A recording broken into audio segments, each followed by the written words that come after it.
السلام عليكم. النهارده هنتكلم عن موبايل الشاومي 11 تي برو، وهنستعرض مع بعض جميع امكانيات ومواصفات الموبايل. بس يا ريت قبل ما نبدا الفيديو ما تنساش تشترك في القناه وتفعل زر الجرس على الكل علشان يوصلك كل فيديو جديد. من حيث تصميم ظهر الموبايل، هنا تصميم ظهر الموبايل بيكون من الازاز مع فريم من الالومنيوم، مع وجود الثلاث كاميرات الخلفيه في ظهر الموبايل وفلاش الليد. كمان وزن الموبايل بيكون 204 جرام مع السمك 8.5 مللي. هنا فعلا وزن الموبايل هتحسه تقيل شوية، ولكن هنقدر نتغاضى عنها لان الموبايل تصميمه فعلا بيكون جذاب وشيك جدا. التصميم الازاز بيكون متميز للموبايلات عموما، وبتقدر تمسك الموبايل حتى من غير جراب. فعلا هنا التصميم بيكون متميز لموبايل الشاومي 11 تي برو.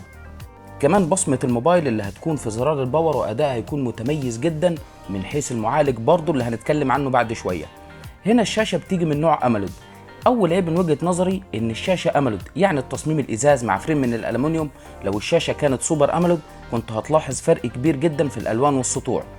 الشاشة بتيجي بحجم 6.67 بوصة، بدقة 1080 في 2400 بكسل، بمعدل كثافة بكسلات 395 بكسل لكل بوصة، مع جودة الشاشة اللي بتيجي فول اتش دي بلس.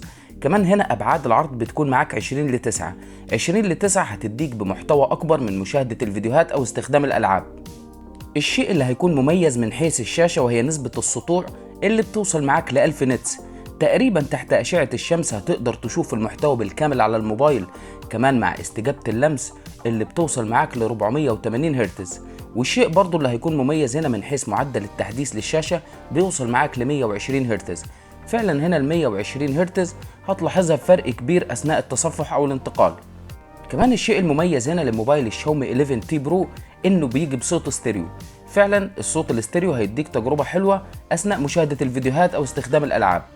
ومكملين عن الحاجات المميزة للشاشة واللي برضه هيكون من اهمها طبقة الحماية اللي بتكون موجودة على الشاشة، اللي بتيجي من نوع كورنينج جوريلا جلاس فيكتوس، ودي طبعا بتكون من اقوى طبقات الحماية اللي موجودة على الشاشة.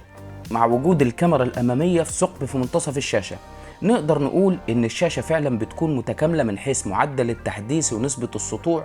وكمان الشاشة بتدعم خاصية ال HDR10 اللي هتديك تجربة عالية جدا اثناء مشاهدة الفيديوهات. ولكن ينقصه ان الشاشة لو كانت سوبر اموليد كنت هتلاحظ فرق كبير جدا في الالوان والسطوع للشاشة.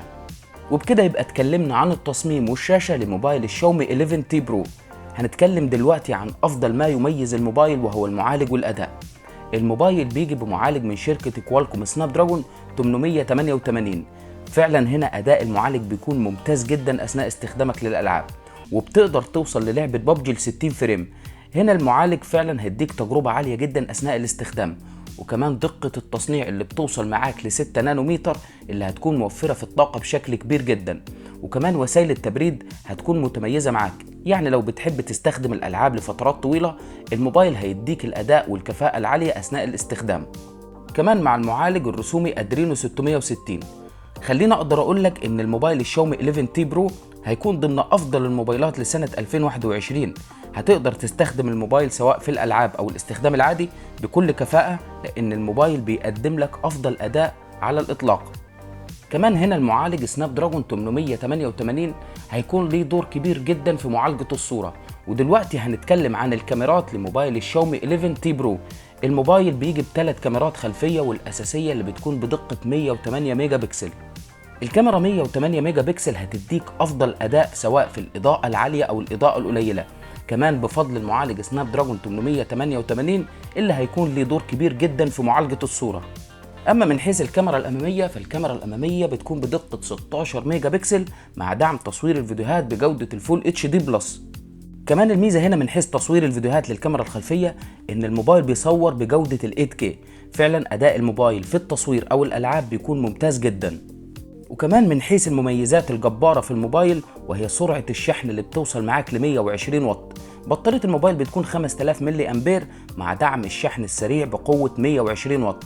120 واط من 0% ل 100% تقدر تشحن الموبايل في مدة 17 دقيقة. هنتكلم دلوقتي في ملخص سريع عن مميزات الموبايل الشاومي 11 تي برو. أول ميزة إن الموبايل بيدعم خاصية ال NFC التقارب التلامسي. وتاني ميزة إن الموبايل بيدعم خاصية الانفراريد التحكم في الأجهزة الكهربائية. تالت ميزة قوة وأداء المعالج سناب دراجون 888 واللي هيديك أداء عالي جدا في أثناء استخدام الألعاب. آخر ميزة معانا وهي قدرة شحن الموبايل اللي بتوصل معاك ل 120 واط. الموبايل بيجي بأكتر من إصدار، الإصدار الأول 8 جيجا رام مع مساحة 128، والإصدار الثاني بيكون 8 جيجا رام مع مساحة 256.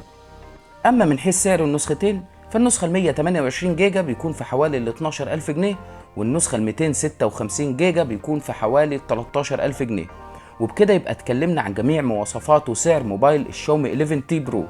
يا ريت لو عجبك الفيديو ما تنساش تشترك في القناة وتفعل زر الجرس على الكل علشان يوصلك كل فيديو جديد، وما تنساش تدعمنا بلايك لأن ده بيفرق معانا كتير جدا. شكرا ليكم.